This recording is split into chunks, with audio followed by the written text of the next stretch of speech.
აი ამდენ წლიანი გამოცდილება გაქვთ ამ სფეროში, ხო?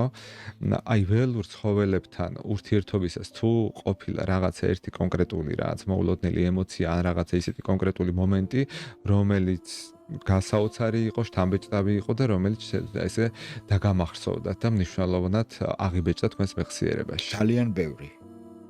ესეთი ძალიან ბევრი იყო და ძალიან ხშირად ეს იყო გამოხატული სწორედ ისინი როგორც ცდილობენ, რომ რაღაცა გავაგებინონ.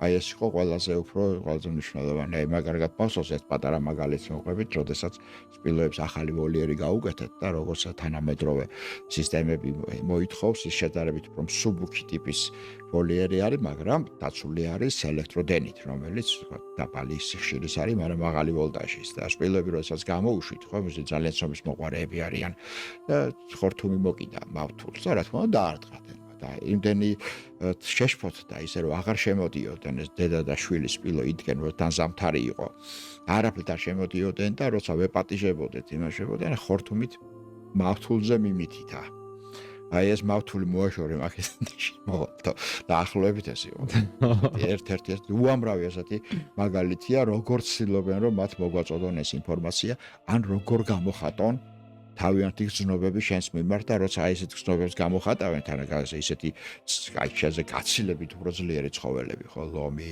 ან მაგალითად თუნდაც მგელი თუნდაც სპილო აი ძალიან გულის ამაჩუყებელი არის ხოლმე